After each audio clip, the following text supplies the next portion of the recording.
Yo, what up, and peace to everybody on the channel. You tuned in to Homie DZA-Flickz. This channel used to be known as Homie Digital, but I'm taking things in a different direction. But that's a story for another day. Same time, same channel, man. Ain't nothing changed besides the name. But hey, you read the title, right? Brandy was not the villain in a thin line between love and hate. Darnell was tripping, bro. Let me give y'all some context real quick. First off, Martin Lawrence killed this movie. It's a classic for sure. He directed the film and he starred in it. And off the bat, my boy Darnell was feeling himself. Bro, he was juggling 5 women and one of them had like 3 kids, so he was basically playing stepdaddy too. He worked at a club with his boy T, and them working at a club made sense because they could just use it to add to their roster. Side note, Martin and Bobby Brown made a good duo in this movie, bro. But yeah, they were out there shooting at everything they saw to rack up women for their ladies night at the club. I ain't gonna lie, naming the club Chocolate City was crazy, but out of all the women Darnell had, he was ready to put Brandy at the top of his roster when he saw her. His boy T actually stepped to her first, and she wasn't really rocking with him. Another side note, Lynn Whitfield is always playing the crazy rich lady. She does it very well though. Shout out Lynn Whitfield. Darnell takes the opportunity to step in and tries to get Brandy to come to the club, but she didn't want anything to do with him. She drives off, but before she can roll her window up, he drops a card off for the club in there. My boy had that black mama perseverance, bro. He was locked in on Brandy. Wanting Brandy is one thing, but right after this encounter, he finds out that his childhood crush, Mia, is coming back from the army. So along with those 5 women from the beginning, he's juggling 2 more, and those 2 are the ones that he actually wants to put real work in for. But nah, even his mom knew that he was tripping, bro. She straight up told him his ways would catch up with him, so it's not like he didn't have anyone in his ear telling him that he was tripping, bro. But anyways, we see the club and all Darnell's women end up showing up. Thing is,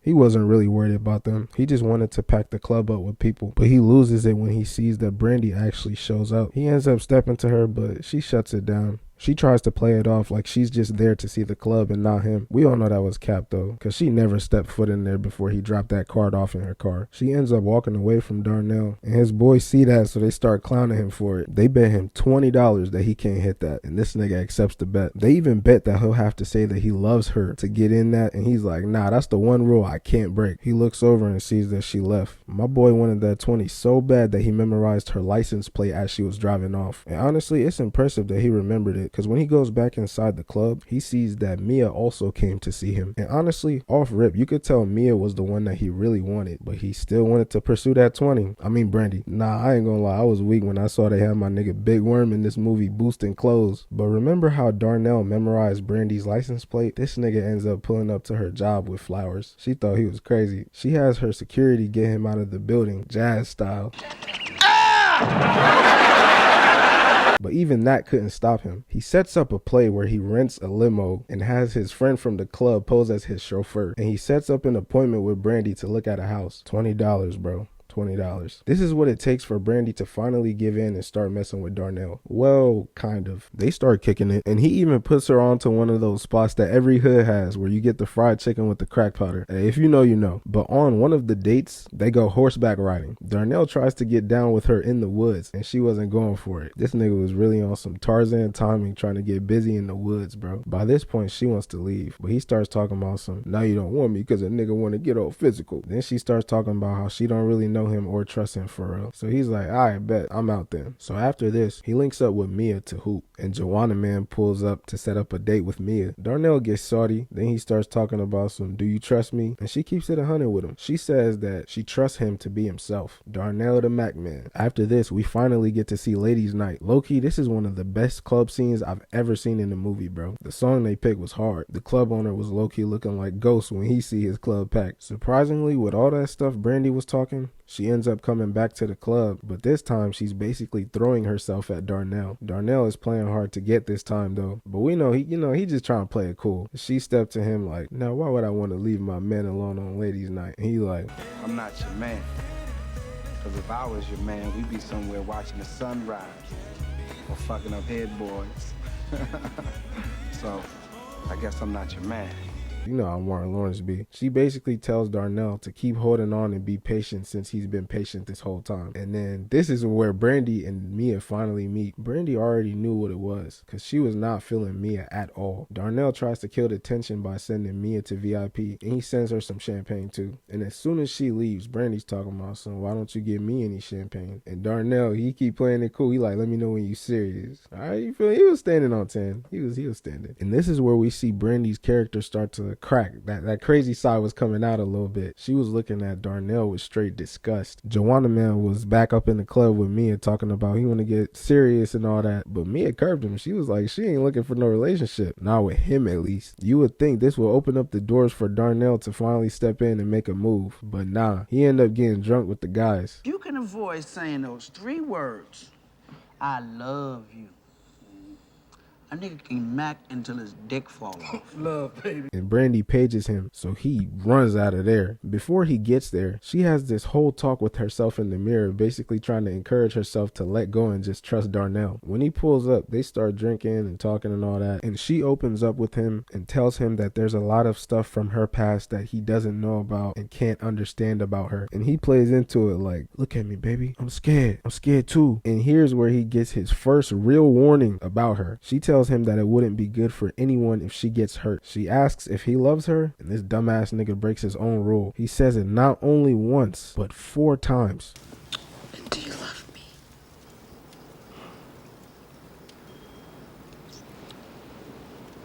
I love you.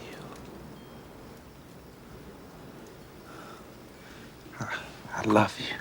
I love you. Wait, please I don't. love I'm you. just... Saying I love you finally gets her to knock boots with him. But before they even finish, she says that she has to tell him something. Regardless of whatever she had to say, bro, we know it wasn't good because of the timing. She tells him how her ex-husband was cruel and abusive. At this point, if it was me, man, I would have left, bro. I would not want to be there no more. But here's where shit gets real crazy. She tells him that she killed her ex-husband. He's visibly shook, and she asks him if he hates her now. But his response is, If he was abusive, you had to kill his ass.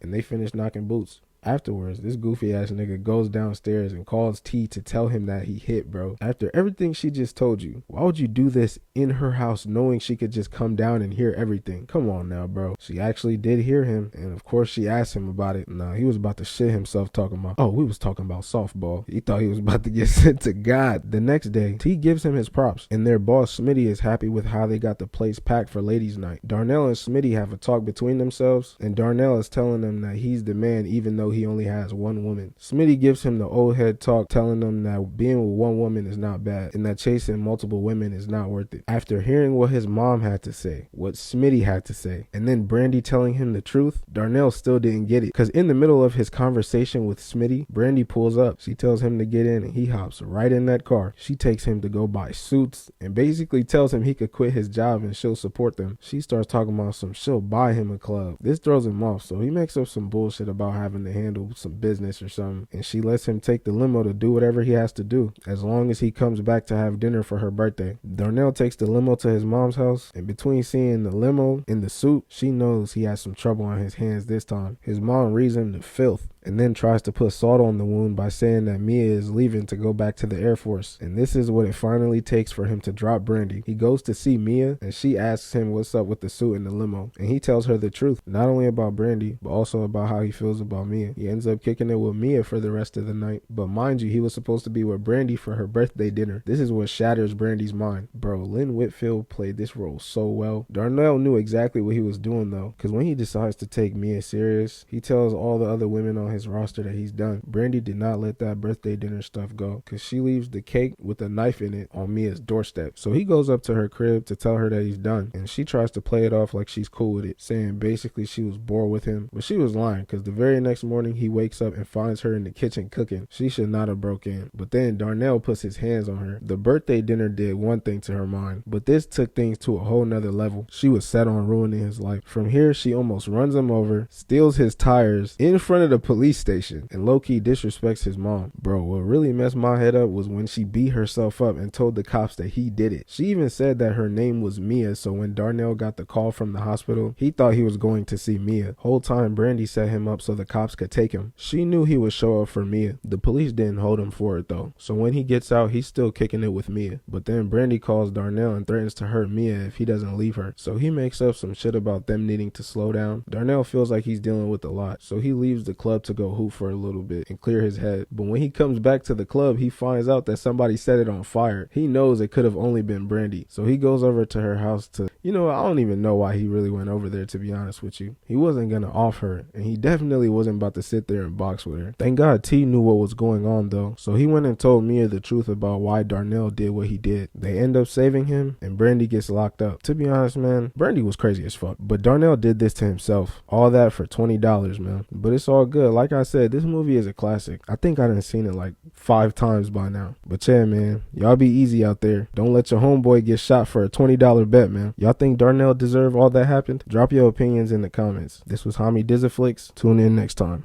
Peace.